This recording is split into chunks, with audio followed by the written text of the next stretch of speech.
आज से लगभग 2 महीने पहले पहलगाम में 26 लोग मारे गए थे और कुछ दिन पहले अहमदाबाद के क्रैश में 260 लोग मारे गए हैं, लगभग 10 गुना ज्यादा। तब गोलियों से मारे गए थे, अब नेग्लिजेंस से मारे गए हैं। ये कोई एक्सीडेंट नहीं है, पता है क्यों? पिछले 15 सालों में ये सबसे भयानक क्रैश है और ये इतना रेयर है कि 60 सेकंड में एक फेलियर नहीं हुआ, 3 सिस्टम फेल हो गए। 3 सिस्टम, कोई ह्यूमन और नेचुरल नहीं। मतलब ये इतना अनलाइकली था कि एविएशन वर्ल्ड में इस क्रैश को इम्पॉसिबल चेन ऑफ एरर बोला जा रहा है कि जब से एरोप्लेन की इन्वेंशन हुई है तब से लेकर आज तक ये पहला केस है जिसमें इस तरह का अनएक्सेप्टेबल एरर हुआ है। देखो, लास्ट ईयर कम से कम दुनिया भर में 4.5 करोड़ के आसपास प्लेन्स उड़ी हैं, जिसमें 7 ही प्लेन्स क्रैश हुई थी जिनमें लोग मारे गए हैं। और इनमें से 5 क्रैश का रीजन तो नेचुरल है कि वेदर खराब था, चिड़िया बीच में आ गई, ये तो छोड़ दो। बाकी 2 प्लेन में सिस्टम खराब हो गया था जो कि छोटे वाले प्लेन थे। और ये सेम चीज हम प्रॉफिट के लिए 200-250 लोगों के साथ कर रहे हैं। अब यहाँ प्रॉफिट की बात बीच में कहाँ से आ गई? अरे भाई, प्रॉफिट ही तो है। मैं यहाँ पर मृत्युल नाम के कंटेंट क्रिएटर का वीडियो दिखाना चाहूंगा जिसने इस फ्लाइट की कंप्लेंट करते हुए एयर इंडिया को कहा था कि इसकी कंडीशन ठीक नहीं है। और अब जरा इस न्यूज पर नजर मारिए। फर्स्ट मे को वापस से इस प्लेन में कुछ टेक्निकल फॉल्ट आ गया था और ये टेक ऑफ से पहले ही पोस्टपोन कर दी गई थी और नेक्स्ट डे तो सीधे कैंसिल ही कर दी गई।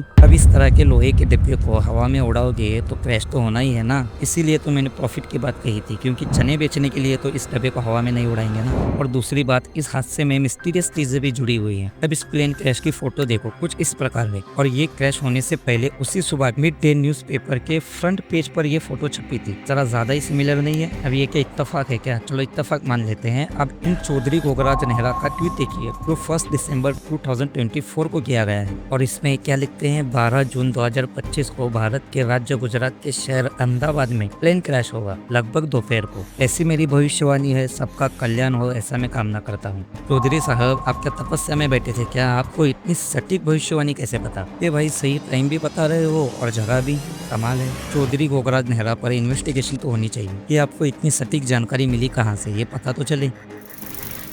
अब इन महापुरुष को देखिए, इतना बड़ा हादसा हो गया, 200-250 लोग मारे गए हैं, इससे फर्क नहीं पड़ता, फोटो का एंगल सही आना चाहिए। एक हद होती है भाई शो ऑफ की भी। और दूसरी बात, प्रिडिक्शन तो अमेरिकन कार्टून सिम्पसन करता है ना। अब आप ही देखो ना, उसने 9/11 की भविष्यवाणी की थी, American next president Donald Trump होंगे इसकी भी प्रिडिक्शन की थी, कोविड-19 की प्रिडिक्शन की थी, और भी बहुत से हैं, आप यूट्यूब पर जाकर वीडियो देख सकते हो। लेकिन यहाँ पर सवाल ये है, मिड डे न्यूज़पेपर आखिर कब से प्रिडिक्शन करने लगा? इस हिसाब से तो ये बात सच हो गई। अमेरिका क्या कहता था? क्या हो तुम? आज हम कहते तू क्या है बे? हमें